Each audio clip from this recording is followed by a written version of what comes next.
What's going on, everybody? Eric Lindquist at Stochastic here on the Odd Shopper channel, coming to you with another edition of Lindy's Leans, Likes, and Locks. Hit that like button, subscribe button, notification bell goes a long way for me on this video, goes a long way for you. That way you become apprised whenever great content is going live here at our little neck of the YouTube woods. The word is apprised. Somebody was asking me that the other day. What was I saying in my intro? Well, I wish I didn't bet anything on those first couple of games here in the early going. It is 7-5 now. Houston's starting to come back. That was my favorite play on the board. Still only a half unit.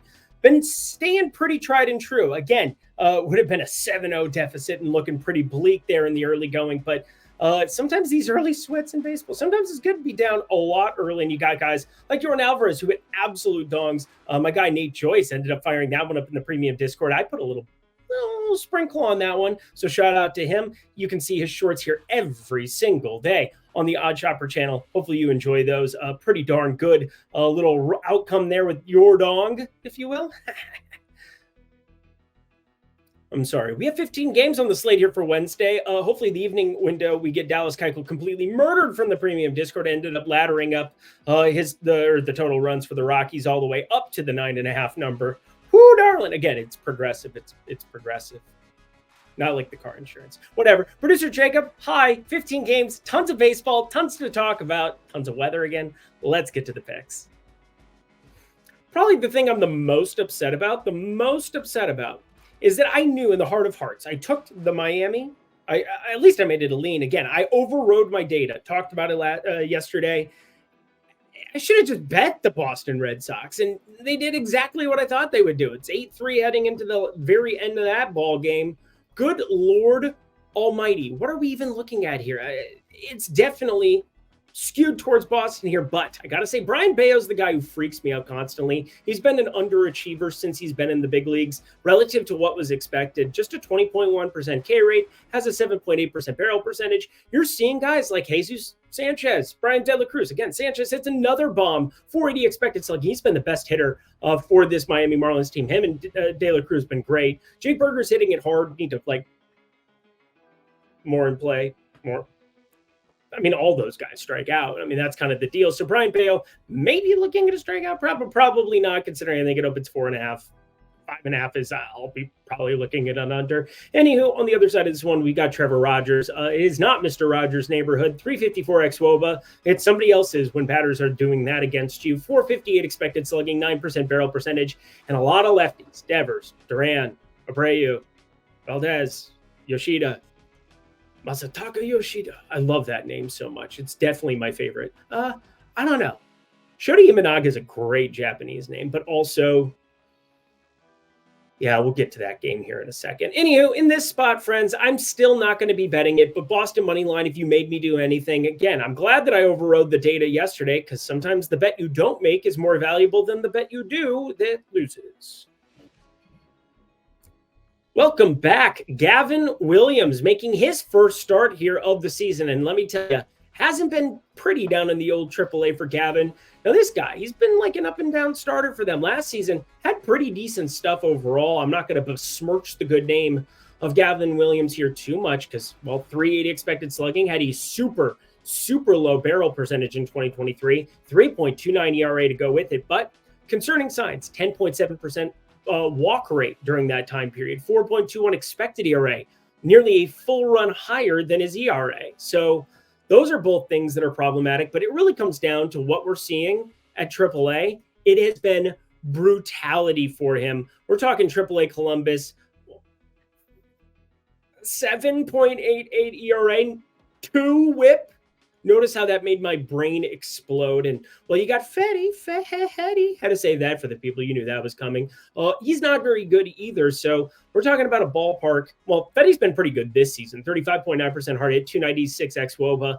I would be looking at the White Sox as potentially a dog here, but I'm actually, if you're giving that up at AAA Columbus and they're just calling you up and this ballpark is playing as small as it's been for lefty power, even though lefty power doesn't really exist with the White Sox, but a lot of power exists for the White Sox. But then I'm interested, but I'm not really interested. And you're just wondering, are we going to get hopped enough to make some bad decisions? Play a game, chill. I can't finish that quote. Let me know if you know what I'm talking about. We're taking an over 8.5. I like it. Let's get out of here. Not with the show. I mean, to the next game. St. Louis and Pittsburgh. Glad that I didn't end up firing this up for the premium Discord, as my line movement in my direction after making the bet. Talked about it yesterday. And they completely destroyed this under of 8.5 into the stratosphere. It's what, 7-4? 7-4 right now, but you got better pitching on the Jones side of things. You've got Michaelis showing up here in this spot. If you made me pick a team, I would be picking Pittsburgh. But St. Louis has been just dealing. And you know who hasn't been dealing here of late? Mr. Jones and me. Tell each other fairy tales, and we stare at all the beautiful women. Are they looking at you? No, they're looking at me. Jared Jones, 3.66 ERA, 1.11 whip. But last time out, 7 innings pitched. Finally, ramping up those innings there again. He had like a 4 1/3 against Detroit. Terrible start. 4 2/3 against Colorado. I'm going to give him a pass. It's in Coors. It is what it is. But Jared Jones, they ended up giving him a long break. They gave him a nice long break. Hasn't pitched since the 22nd. And it wasn't for any other reason than rest. They didn't get hurt. Just skipped one of his starts. Sometimes you do that with young pitchers. Try to keep them fresh. Try to keep them new. I think that's the thing keeping me away from firing up this over 8.5. I think it's decent. Cardinals been hitting righties pretty darn well here of late. Alec Burleson, welcome to the party. Nolan Gorman, grand slam today. Over 8.5, I'm going to call it a lean like. If you really want it, go for it. I'm going to watch the line the rest of the day here. See if there's anything I can mine out of this one, but probably going to be a pass from my standpoint. It is good enough, though, to make it a play if you really want it. Not a ton to really talk about with this one. Christian Scott coming back to the big leagues for a start. He had actually been pretty decent, and I was a little bit surprised to see him sent back down. It was kind of like last season with Taj Bradley, where it's like, what? The guy's pitching, I think, okay. 3.90 ERA, 1.08 whip. Again, service time, I'm not as much of a concern these days, but comes back from AAA Syracuse. He's been pretty all right. I don't know. It just doesn't seem like any kind of a crazy concern that I have for him. I have concerns for Mitchell Parker, even with his 3.32 ERA, 1.12 whip. Lots of other concerning sides on the StatCast side of things. 434 expected slugging, bad. Nearly a 40% hard hit, not ideal. Just saying, he does limit the walks, but the Southpaw has to take on this red-hot, ridiculous Mets squad. 3.95 expected ERA, actual 3.32. You know what? I'm going to make it a lean here for the time being. I looked at the first 5, didn't find enough numbers and enough books to really want to fire that one up. So I'm just going to put a lean in the category of the Mets for both of these. Again, Parker is due for more regression here. Scott coming back for his first start in over, it's been like all a month. Yeah, so it's been over a month since we saw him at the big league level. Money line, first 5, lean. Yeah, that's what it is. OS Premium Tools, friends, Discord Insider Access, $14.95 weekly, $49.95 monthly. Normally on Wednesdays, we have morning baseball. That is not the case today. That sets up well for your boy, Eric Lindquist over here, Lindy himself, because, well, I'm going to go hit golf balls in the morning. I'm gonna go beat the heat. I'm going to go kick it, and then I'm going to sit down at my laptop from dusk until, well, no, that's not true because I would be hitting golf balls first. But I promise you I will be in that Discord starting at 3 p.m. Eastern time, noon Pacific, all the way, 8 hours, 9 hours, I'll probably be in that thing hanging out, talking bets, talking process. And also Greg Ehrenberg is going to be over on Kyle Kerm's show. Definitely check out my boy Greg, as sharp as they come in the betting and DFS streets. But you want to hang out with all of us in one easy-to-find place, Discord Insider Access? My boy Nathan Joyce just smashing home runs and nerfies and yerfies. Again, nerfies, yerfies, not my street. You could probably know that by now. But $14.95 weekly, $49.95 monthly. We have something that'll take you to offense. And if you use promo code Lindy when you do it, 20% off all of the goodness. Oh, yeah, and you get all the tools to come with it. It's a ridiculous deal for $12 for your first week. It'd be $40 for your first month. Look at that. I can do math. Plus, we might have a great deal coming up for the 4th of July, but that first week won't get better than $12. That is for darn tootin'. Promo code Lindy at the link below. Back to the picks we go. We're going to run into some sludge here in the middle of this program, but I do have a home run play. I was a little bit surprised to see some of the numbers, but now we're getting a southpaw. Luis Hill also, he's tipping pitches. Something is broken with him. I'm very, very, very, very, very, very happy that I also went against my own data with that one, because that could have been a disaster. Get Jonathan India over 1.5 hits, plus runs, plus RBIs. Is that like the most automatic cash that's ever existed in the history of humanity, or is that just me? Just me? Okay. I just wanted to check because like he has 1 run right now. Okay, he hasn't even got there yet at the moment. We're in the 7th inning. But friends, we are looking at Andrew Abbott, Carlos Rodon, a couple of southpaws, and Andrew Abbott, he's been the better of the 2 starters here. There were some telltale signs where the velocity was coming back for Rodon. Things were looking better, but hasn't generated a crazy amount of swing and miss, 22.9%. It is better than Andrew Abbott this season out of nowhere, 19.3% for him, but he is limiting so much hard hit, 31.7% there. Both of them have a barrel problem, though. 8.2%, a little bit more than I'd want to see out of Andrew Abbott, but we're looking at Carlos Rodon. One of my favorite things when you get guys like Yelich or, these low launch type dudes who don't loft it as much, but really hit the ball hard. I'm looking for fly ball pitchers from time to time. Now, this isn't something that I have in my model to adjust for it, but it's almost like an eye test where if something's on the fringe of positive EV or like just above the threshold, like this play will be, I really do think that it can accentuate what I am looking at and potentially give me a reason to be backing them. And that's where I look at Tyler Stevenson, one of the hardest hitting catches in the league. He put the team on his back, though. Tyler Stevenson, 46.1% hard hit, 412 expected slugging, only a 7.9 degree launch angle. Now, it's not as low as some of those other guys that I was talking about, the Yelich's of the world. But Tyler Stevenson gets to take on Rodon, who has a 34.3% fly ball percentage and a 10.6% barrel percentage. Oh, friends. Anything in the plus 400 territory would be in play here whatsoever. Anything better than plus 365 is technically the threshold that I have created for Mr. Stevenson. You get that little 9th inning, little checkup, little bounce up there. The dog, they're probably more inclined to get 9th inning at bats. That's how it works. Anyway, Tyler Stevenson, we've been hitting some home runs. How about we hit another one here? That would be fun.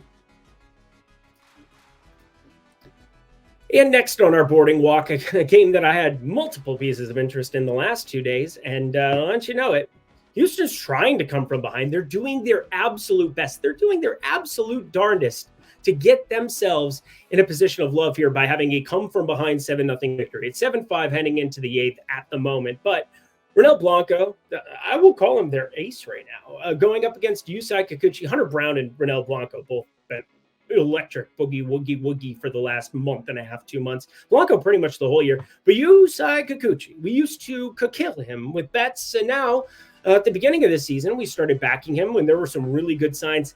And we also saw when the velocity was starting to tip off, a 10% barrel percentage, and the hard hit was coming up. Felt like he was getting a little bit luckier, and well, wouldn't you know it, the results for him waned just in time that we haven't really backed him in any kind of a trap spot. Feel good about that. And as such, I'm still going to lean on the Houston side, but Vlad Guerrero came back today, and that was the huge bummer why I didn't end up posting it. Again, the line moved towards Toronto there. It got even a little bit better for Houston towards the end, but after it was in Houston's favor the whole morning, it's such a fickle beast, these sides and totals when it comes to MLB, and a little bit here, a little bit there, a little bit everywhere. We're not going to be betting this one more than likely, unless somehow, some way, this dips into Houston being a dog in this spot at like around even money, minus 105. I'd think about it, but more than likely a pass here for the entire game, sad to say. San Francisco and Atlanta here. Atlanta, it's starting to get there. But Chris Sale, southpaw extraordinaire, Jordan Hicks, used to be a great reliever for St. Louis. And, extended. It's more valuable to have a starter in baseball, that's for sure. It's also valuable to have Mason Miller. By the way, maybe bet Mason Miller there for the old AL Rookie of the Year. Luis Gil is falling apart. He's falling apart. So, sad to say. And at least we're pumping the brakes at the right times. Should probably bet against some of my guys when I'm seeing them deteriorate and the signs are there. But here's what it is. We're looking at the Atlanta run line here in this one purely because Hicks, he's got problems. He's got issues. I got him too. Chris Sale doesn't. He's got absurd stuff. 259 XWOB, but 31.1% hard hit, 32.3% K rate. San Francisco up against lefties. I mean, this just feels like a spot where the massive ballpark upgrade and a 121 WRC plus, just enough. It's really good. But I'm going to side with the pitcher most of those type of situations in Atlanta. Home run line, plus 108. I want better, and I'm not going to get it. So this is going to be a write-off too. Let's get to a play, shall we? About damn time. My favorite play on the board as of right now, Zach Wheeler, Shota Imanaga. Shota Imanaga got a lot of love. Got a lot of love when we began this program, and everybody's saying, I basically said I would have taken Yamamoto over him immediately. And I was getting a lot of crap for such things because Shota Imanaga kept rolling it out, kept putting up numbers. And, well, he's got a 1.11 whip, a 3.07 ERA. He's got a 3.48 expected ERA. Things have been good for the most part, but he has no fastball velocity. He got a lot of really nice weather in some of those Wrigley Field starts, and his strength of schedule was not all that strong to start off this season. I know the Colorado one, I watched the wind blowing in, and nobody could hit the ball in the air. It was absurd. And that's where I want to see Shota Imanaga in some actual tough conditions with a fly ball rate of 34.9% and a ground ball rate of just 34.5%. With a barrel percentage that comes along with it at 9.6%. Now, it sucks that Bryce Harper, that, my absolute guy, forever enshrined double dong extraordinaire Kyle Schwarber, are not going to be in this lineup because they're on the IL. These are sad things, but it still is a great opportunity to get a nice price on one of the aces in baseball that if you're going to overcome wind blowing out in Wrigley, you're going to overcome it with a guy like Zach Wheeler who knows how to pitch, who's done this before. And Shota Imanaga, the southpaw, has to take on, well, all the righties that Philadelphia can stack now. It's just absurd because, with no Schwarber, no Harper, while I would still want them in left on left here, you're at least replacing them here with some platoon righties, getting guys like, Johan Rojas, who doesn't really have any power whatsoever. So that's a bad example. Christian Pache. Yeah, there we go. He's terrible 192 expected batting average. But my point remains, Zach Wheeler is the main reason we want to be doing this. 31.5% hard hit, 26.7% K rate. We know Chicago, they're going to bring enough strikeouts to the plate against righties here, and just enough where I think this is going to be a spot. We see Zach Wheeler pitch really well, irregardless. That's not a word. I hate when people say irregardless. But anyway, dependent on the win, not dependent on the win. That's what we're getting at. Zach Wheeler backing him at minus 125, minus 126 all day, every day. Money line. Shota Imanaga also going to be looking at Phillies team totals here, but I want more clarity on the win, but feel pretty safe in saying Wheeler going to be a lot better than Imanaga. San Diego at Texas. This is a tough one for me. Mazur, Gray. We know San Diego smashes righties. No, today, Junior. Today, Junior? No. Yep, still got 0 going into the 5th inning. So, yeah, we're doing it live.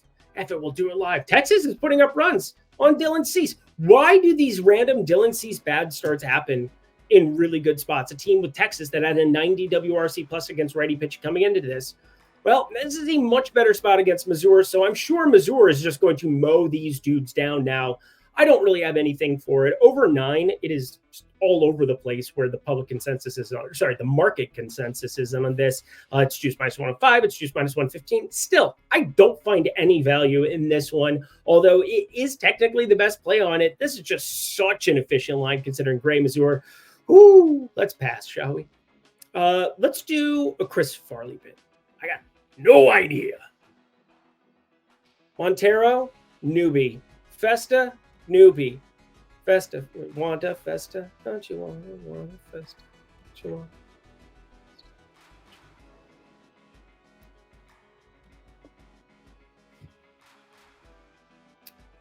Let's talk BetMGM.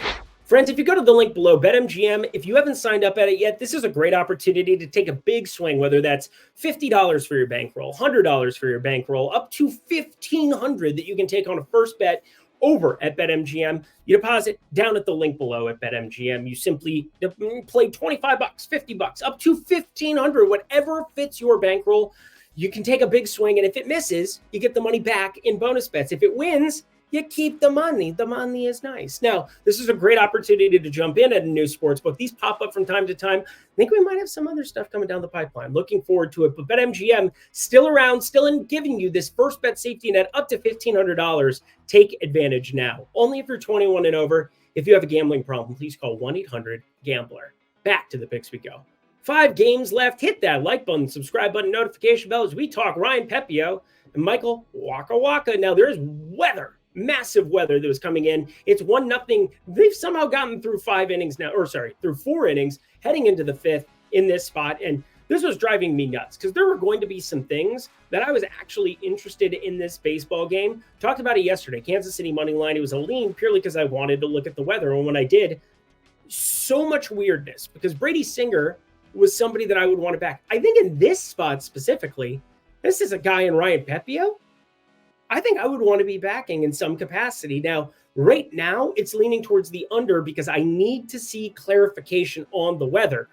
Because if I didn't know Ryan Pepiot was going to be able to pitch a full 5-6 innings without any kind of a weather concern, if I knew he could go 5 or 6, I think I prefer him over Waka ever so slightly. Now, Waka's been good himself, which is why this under is actually what's sticking out for me at the moment. 33.3% hard hit, but 256 expected batting average, 20.5% K rate, heat, humidity in Kansas City, but thunderstorms and pop-up storms showing up here and there. They're showing up everywhere. Ryan Pepiot, 28.7% K rate. That's useful, my friends, but a 10.1% barrel percentage freaks me out a little bit, but huge ballpark, a downgrade for him too, I suppose. Still the under 8.5, going to be a lean. Need to see the weather tomorrow morning. Don't need to see any clarification on this one. This is a play. This feels like it's been a play nonstop, but 87 degrees projected at first pitch of this one. We're going to Coors Field yet again. Oh, Coors Banquet Beer. Colin Rea, going up against Dakota Hudson. It's going to be an interesting one because both of these guys are terrible, horrible, no good, very bad. Now, Colin Rea, he's had some success in the ERA department, if you want to call it that, 3.61 ERA. But a 5.31 expected ERA. He can't keep getting away with it. Jesse Pinkman, that was a terrible impression, but I've done that one better before. Dakota Hudson, he's never been better before. He was terrible with St. Louis. He's terrible now. 365 xWOBA, 289 expected batting average, just a 12% barrel percentage, nearly identical to his 11.7% walk rate. You know what I say? When your walk rate is near your K rate, you're probably not very good. Good thing Luis Gil strikes out like a bunch of dudes because that walk rate looks pretty eerily similar. Anyway, we like the over of 11 in this one. 3 straight Milwaukee, Colorado games where I have played it to the total in some capacity. This will be yet another, oh my God, Houston, 7-6. I'm sweating that one so damn hard. It's ridiculous. All right, Colorado's on the board. 1-1. First run on the board there. You got Toglia up there. Stallings, Doyle. Doyle rules. It's actually just Doyle. Over 11, friends. I like it. This one drove me nuts. This one absolutely drove me nuts. So I basically blew over the 2 young pitchers from the Minnesota spot because I don't know how to project them, but I just have to give a special shout out to what we saw from Davis Daniel. And I actually went back and watched some of that appearance from him because I wanted to see what he was doing so well that he mowed, and I do mean mowed, down Detroit in his big league debut. What I realized is he has a changeup, friends. Not only did it show out in the data, 146 expected batting average against 172 expected slugging, ridiculous, but a 31.3% whiff percentage, and it was getting hit directly into the ground by lefties, directly into the ground.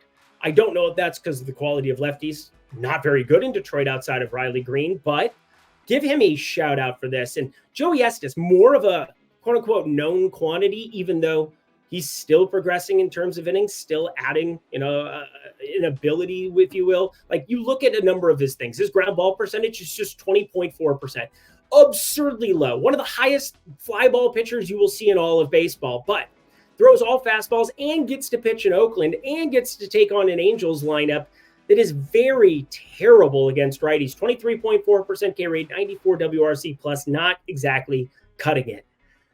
I don't know what the apprehension is here, but I think under first 5 total, under 8, potentially just backing both pitchers and betting against the Angels being able to put up anything. I think this is a low outcome game, Again, play-by-play sims, very, very hard to do.